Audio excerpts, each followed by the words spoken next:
Back here on First Things First, the Boston Celtics lost to the Washington Wizards 111-103 yesterday. John Wall had 21 points and 14 assists, while Kyrie added 20 points of his own.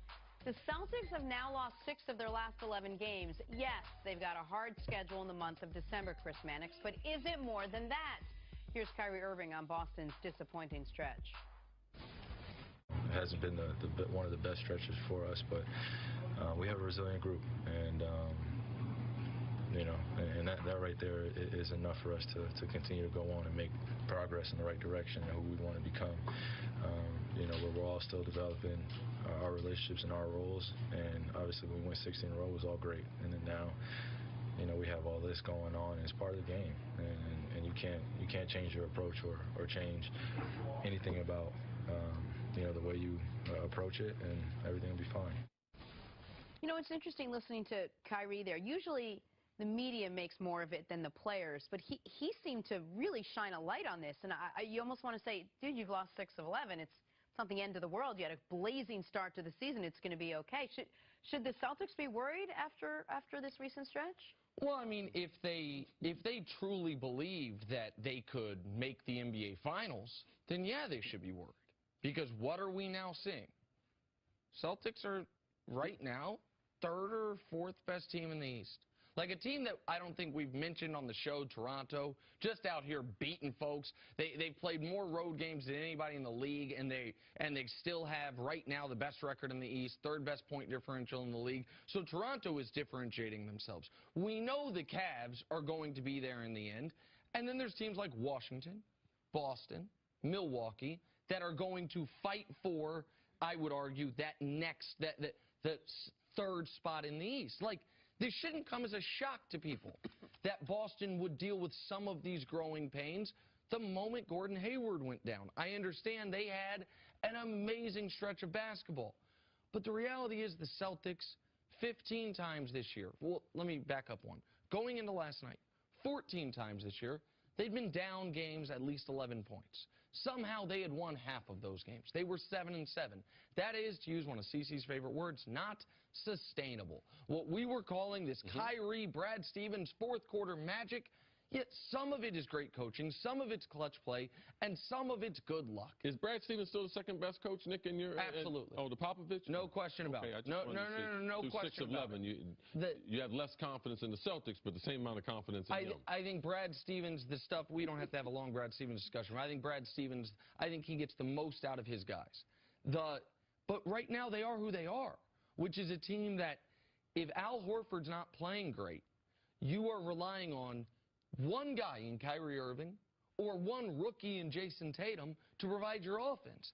And once your defense starts lagging, and that defense is 17th in the NBA in this stretch, you're going to lose more than you win. In the 3rd quarter, Celtics give up 28 points. 4th quarter, they give up 31 points. The game is back and forth. The Celtics have the lead midway through the 4th. Like, for people who don't watch the game, people just see the results and be like, oh, wow, the Celtics lost again. The Celtics, they had the lead. The Celtics shot 48% from the field. They barely got out-rebounded by 2 rebounds. They shot 48% from 3. So I'm shocked based on that formula. Great shooting from deep and from the field, and they still end up losing. So, yes, this is a problem. Their formula is not working out. Their defense in late and critical situation hasn't been as good. But these are the numbers that are more jarring to me, Nick. I know you like numbers. The plus-minus. Tatum was the best at -8. Al Horford. Of their starters, right? Yes. Al Horford, -20. Aaron Baines, I don't know what he's even doing in the universe. He's -12. -12 in only 9 minutes, by the way. Yeah, he's awful. I mean, seriously, besides the man bun he has, like, what does he bring to the team? Jaylen Brown -11 and Kyrie -14. So when you look at the number, man, they're not playing. You should be alarmed. You should be concerned because they got off to a tremendous start. The cushion they had, they've lost that. Man, another week or two, they could be the 4th seed in the East. And by the way, the Cavs are getting Isaiah Thomas back. Like, the Cavs are about to get the guy who was the best player on the Celtics added to their team. Toronto's about to have a whole stretch of home games. And the reality is the Celtics, where they are at this point in the year, given the Gordon Hayward injury, is a hell of an accomplishment. Kyrie, after having what I thought was a subpar first 10 games, being really good the last 25, is a hell of an accomplishment. The reason we have this discussion is because some of the, I would say, pro-Celtics members of the national media lost their damn minds the last few weeks. Our pal Chris Mannix said, you know, book your hotel rooms. They're going to the finals. My pal Bill Simmons, who I think does a great job, said recently, I don't even want Anthony Davis. I like this team. Everyone lost their mind. Everyone went a little bit crazy because the Celtics were having some amazing success late in games. That's not sustainable long term, not when you just don't have enough overall talent on the roster. You mentioned two numbers that really stuck out to me. They gave up 28 points in the third and 31 in the fourth. What does that say about this team? They're not a lockdown team. They're not as athletic, and Kyrie Irving has never been a good defender. So they don't have a big man. They don't have anyone to block the rim. So, yeah, you can score on the Celtics late in games, a lot different than you could earlier in the season. So for me, the Brad Stevens thing, I think he is a good coach. But as I'm seeing in the second half and in the fourth quarter, you know, to me, I don't see the Popovich's corner.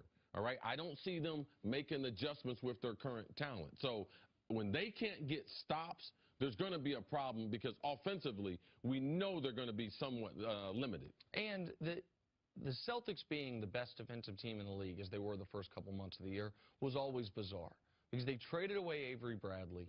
They traded away Jay Crowder.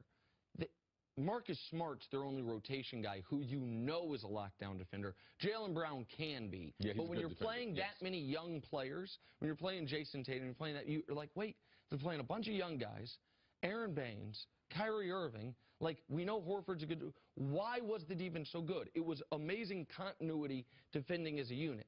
That's broken down somewhat over the last few weeks. And if their defense is not elite, they're just an average basketball. And if you say, can you get more out of Kyrie Irving? Maybe you can't. Maybe this is Kyrie Irving. Kyrie's playing great. I mean, I give Kyrie the last 20 games. He's been playing great. But there's only so much juice you can get out of the berries, so to speak. All right, coming up, should the NFL consider scrapping replay altogether?